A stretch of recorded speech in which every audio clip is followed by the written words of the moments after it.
7월 20일 성경 읽기 시간입니다. 우리 오늘은 이사야 26장에서 28장에 있는 말씀을 읽겠습니다. 26장. 그때에 이런 노래가 유다 나라에서 불리리라. 우리에게는 강력한 도성이 있네. 구원의 도성, 구원으로 세워진 도성. 성문을 활짝 열어젖혀라. 선한 이들, 참된 이들이 들어올 수 있도록. 주께 일편 단심인 이들, 주께서 온전히 지켜주시며 그들은 두 발로 굳게 선다네. 그들의 패도 한결같고 절대 물러서지 않는다. 하나님을 의지하여라. 굳게 의지하여라. 주 하나님만이 참으로 믿을 만한 분이시다. 지체 있고 권세 높은 자들, 그분이 높은 데서 다 떨어뜨리셨다. 언덕 위의 도성, 습지를 메우는 흙더미가 되게 하셨다. 착취당하고 소외된 백성, 땅을 되찾고 거기서 삶을 재건한다. 바르게 사는 이들의 길은 평탄합니다. 높은 것을 낮추고 낮은 것을 높이시는 분이 그 길을 닦아주십니다. 하나님, 우리는 서두르지 않습니다. 우리는 주의 결정들이 푯말로 붙어있는 길을 느긋하게 걷습니다. 주님 자신과 주께서 행하신 일이 우리가 원하는 전부입니다. 밤새도록 내 영혼이 주를 갈망합니다. 마음 깊은 곳에서 내 영이 주를 열망합니다. 주의 결정들이 마침내 드러나는 날 모두가 바른 삶을 배울 것입니다. 악인들은 드러난 은혜를 보면서도 도무지 배우지 못합니다. 바른 삶의 땅에서도 끝까지 잘못된 삶을 고집합니다. 눈멀어 하나님의 광채를 보지 못합니다. 하나님, 주께서 주의 손을 높이 드십니다. 그러나 그들은 보지 못합니다. 그들의 눈을 열어 주의 일을 보게 하시고 주의 백성을 향한 주의 열정 넘치는 사랑을 보게 해주십시오. 그들로 부끄러움을 당하게 해주십시오. 그들이 있는 곳에 불을 놓아 모두가 주의 원수인 그들을 주목하게 해주십시오. 하나님, 우리가 평화롭고 온전한 삶을 살 수 있게 해주십시오. 우리가 성취한 일은 모두 주께서 우리를 위해 행하신 일들입니다. 오 하나님, 우리 하나님, 지금껏 여러 주인들의 지배를 받아왔지만 우리의 참 주인은 오직 주님이십니다. 죽은 자들은 말하지 못하고 유령들은 걷지 못합니다. 주께서 이제 그만하시며 그들의 책에서 지워버리셨기 때문입니다. 그러나 산 자들은 주께서 더 크게 하십니다. 더 풍성한 생명을 주시고 더 많은 영광을 보여주시며 삶의 경계가 더 커지도록 넓혀주십니다. 오 하나님, 그들이 환난에 처했을 때 주께 도움을 구했습니다. 주의 징계가 너무 무거워 그들은 한마디의 기도조차 하기 어려웠습니다. 마치 해산이 임박하여 고통 가운데 몸을 비틀며 비명을 지르는 여인 같았습니다. 오 하나님, 우리가 그러했습니다. 주 때문이었습니다. 우리는 늘 그런 임신부였습니다. 상고로 몸을 비틀었지만 아이를 낳지 못했습니다. 바람만 낳았을 뿐입니다. 우리의 상고는 아무것도 낳지 못했습니다. 어떤 생명도 생산하지 못했습니다. 우리는 세상을 구원하지 못했습니다. 그러나 너희 죽은 자들이 살아날 것이다. 너희 시신이 두 발로 일어설 것이다. 죽어 묻혔던 너희 모두 깨어나라. 노래하여라. 주의 이슬은 첫 햇살 머금은 아침 이슬이니 생명으로 들끓는 땅 죽은 자들이 내어 놓는다. 오라 나의 백성들아, 집에 가서 문을 닫고 그 안에 숨어라. 잠시 피해 있어라. 진노의 벌이 지나갈 때까지. 하나님께서 분명 땅 위 사람들의 죄를 벌하시려고 그분의 처소에서 나오실 것이다. 그날에 땅이 직접 핏자국을 드러내어 살해된 사람들이 묻힌 곳을 알려줄 것이다. 27장. 그때에 하나님께서 당신의 칼, 무자비하고 강력한 칼을 빼셔서 달아나는 뱀 리워야단, 몸부림치며 도망가는 뱀 리워야단을 벌하실 것이다. 그분께서 바다에 사는 그 옛 용을 죽이실 것이다. 그때에 한 아름다운 포도원이 나타나리라. 노래가 절로 나올 만큼 아름다운 포도원.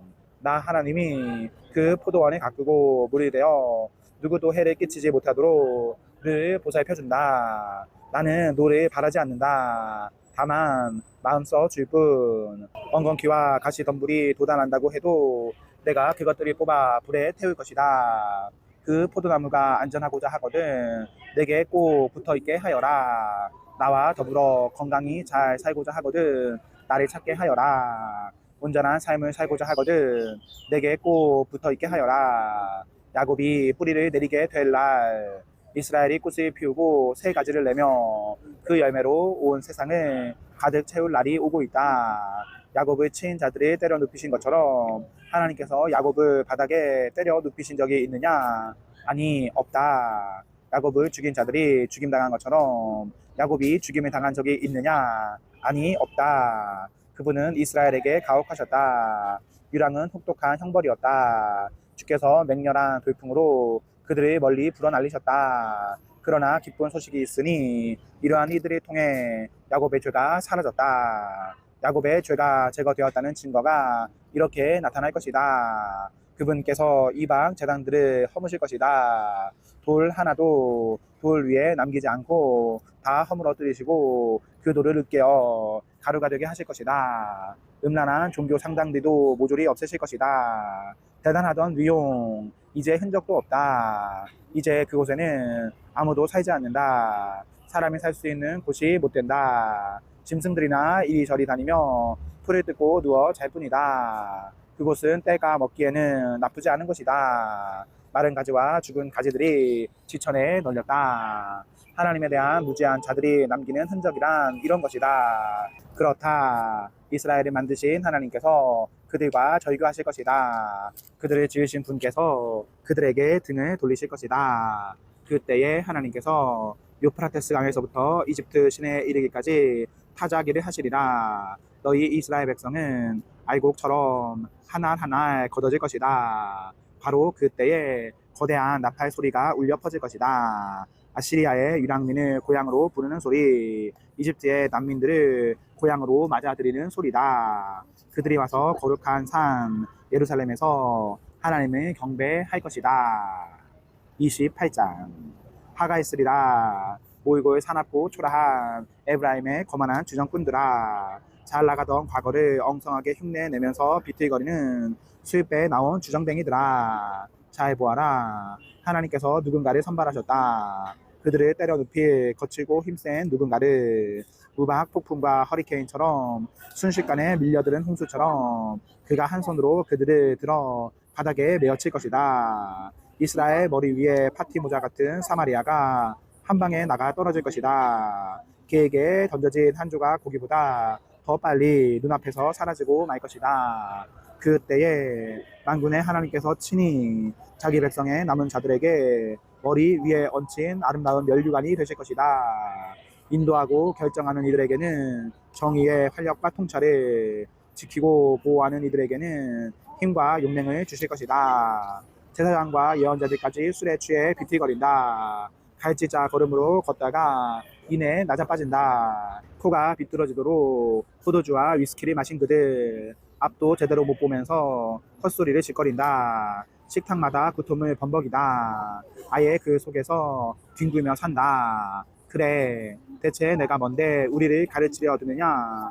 대체 내가 뭔데 우리에게 어느 행세냐? 우리가 젖먹이도 아닌데 왜 애한테 말하듯이 이거 저거 착하지 우리 꼬마라고 말하느냐? 그러나 너는 바로 그런 식으로 말을 듣게 될 것이다. 하나님께서는 이 백성에게 젖먹이에게 말하듯 한 음절씩 끊어서 말씀하실 것이다. 이방 압제자들의 입을 통해 그렇게 하실 것이다. 그분이 전에 말씀하셨다. 지금은 쉴 때고 여기가 쉴 곳이다. 지친 사람들이 쉼을 얻을 때다. 여기에 너희 짐을 내려놓아라. 그러나 그들은 들으려 하지 않는다. 그러므로 하나님께서 다시 기초로 돌아가 젖먹이에게 말하듯 한 음절씩 끊어서 말씀하실 것이다.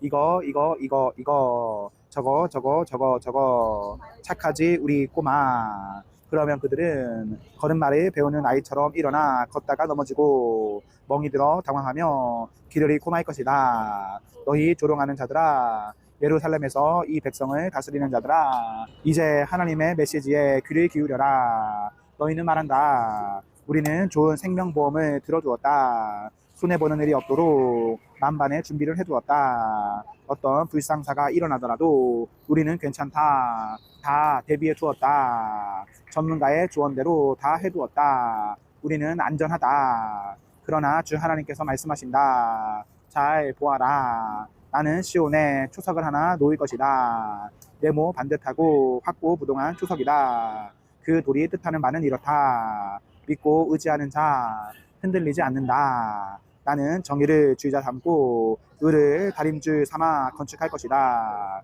거짓말로 지어진 판잣집은 우박 폭풍에 무너지고 남은 조각은 폭우에 다 쓸려갈 것이다. 그러면 너희는 애지중지하던 생명보험증권이 한낱 종잇 조각에 불과하다는 것을 알게 되리라.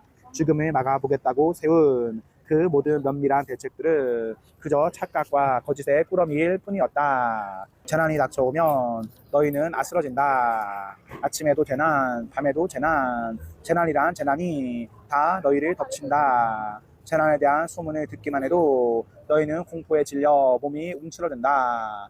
한숨 돌릴 수 있는 곳, 몸을 숨길 수 있는 곳은 어디에도 없을 것이다. 경노하신 하나님께서 벌떡 일어서시리라. 오래전 불하신 산에서와 같이 또 기브온 골짜기에서 블레셋 사람을 치셨던 때처럼 이번에는 너희가 표적이다. 믿기 어렵겠지만 사실이다. 너희에게 예상치 못한 일이 닥쳐온다. 그러니 정신 차려라. 비웃지 마라. 비웃다가는 더 심한 일을 겪는다. 나는 파괴 명령이 내려지는 소리를 들었다. 만군의 하나님께서 내리시는 명령, 전 세계적 재난을 명하시는 소리를 들었다. 이제 내 말에 귀 기울여라. 최대한 주목해 들어라. 쟁기자라는 농부가 쟁기지만 계속하더냐?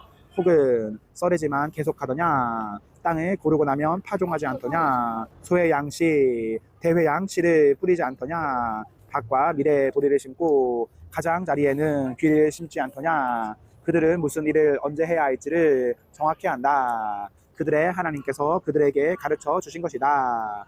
그리고 추수 때가 되면 섬세한 허브와 향신료들, 소의 양과 대회 양을 조심스레 다룬다. 밀을 탈곡하고 맷돌질 할 때도 알맞은 정도가 있다. 농부는 각각의 곡식을 어떻게 덜어야 하는지 안다. 만군의 하나님에게서 배웠기 때문이다. 일을 언제 어떻게 어디서 해야 하는지 너무도 잘 아시는 그분에게서 배웠기 때문이다. 아멘. 네, 오늘 말씀을 모두 읽었습니다. 우리 오늘 하루도 하나님과 사랑 앞에서 행복하십시오. 성령 충만하십시오. 안녕.